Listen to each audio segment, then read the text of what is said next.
जन्म कुंडली के तीसरे भाव में यदि चंद्र और मंगल बैठते हैं तो चंद्रमा और मंगल की युति से लक्ष्मी योग बनेगा। किन किन स्थितियों में तीसरे भाव में लक्ष्मी योग बनेगा और ये कितना फलीभूत होगा, इस पर चर्चा करेंगे।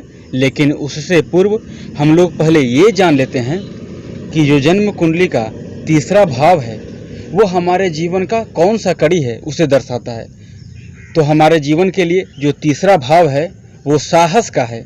व्यक्ति साहसी होगा या डरपोक होगा, इसके लिए हमें तीसरा भाव को देखना होता है। मेहनत का है, क्या कोई व्यक्ति कर्मवीर होगा, क्या कोई व्यक्ति कर्मशील होगा, क्या कोई व्यक्ति मेहनती होगा या क्या कोई व्यक्ति निकम्मा होगा, कर्महीन होगा। हम उसके लिए तीसरे भाव को देखते हैं। छोटे भाई बहन से, भाई बहन तो दो तरह के हैं कि एक तो बड़े भाई बहन भी होते हैं और एक तो छोटे भाई बहन भी, लेकिन जन्म कुंडली के तीसरे भाव से छोटे भाई बहन के लिए देखा जाता है। साथ ही तीसरे भाव से छोटे भाई बहन के संबंधों के बारे में भी विचार किया जाता है। जातक जिसकी कुंडली है उसके तीसरे भाव को देखकर ये पता चलता है कि क्या इसका छोटा भाई बहन है या नहीं, और है भी तो क्या उससे इसका वैचारिक मतभेद होगा या मेल मिलाप होगा, उसके लिए देखा जाता है। तीसरा भाव साहस पराक्रम मेहनत के साथ साथ भतीजे और भतीजी का भी घर ये होता है।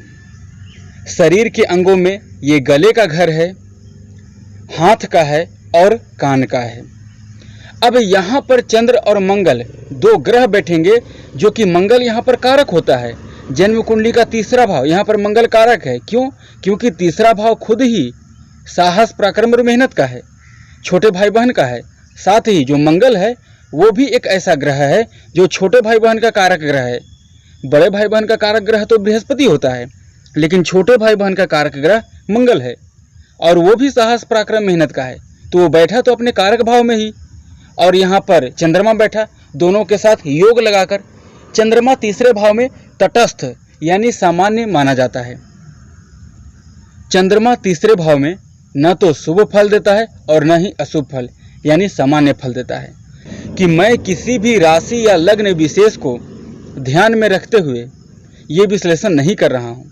यानी जो लक्ष्मी योग है चंद्रमा और मंगल की युति से बनता है, इस भाव में लक्ष्मी योग बनेंगे तो जातक जितना मेहनत करेगा उसको उसी अनुकूल फल मिलेगा। ये बात एकदम कन्फर्म है, क्लियर है। इसमें किसी के साथ तनिक भी अन्याय नहीं हो सकता। क्यों नहीं हो सकता? तीसरे भाव में मंगल कारक भाव में बैठा है तो जातक को साहसी तो बना ही देगा, पराक्रमी बना ही देगा, कर्मवीर बना ही देगा। चंद्रमा है तो चंद्रमा सपोर्ट करके जातक को दयालु बना ही देगा, छोटे भाई बहन से सहयोग देने वाला और लेने वाला दोनों ही बना देगा। इस भाव में जो लक्ष्मी योग है, इस दोनों ग्रहों की, मंगल की तो एक दृष्टि आ जाएगी छठे भाव के ऊपर और एक दृष्टि आ जाएगी दसम भाव के ऊपर, लेकिन मंगल की दूसरी दृष्टि जो कि चतुर्थ और अष्टम, उसकी बात मैं नहीं कर रहा हूँ।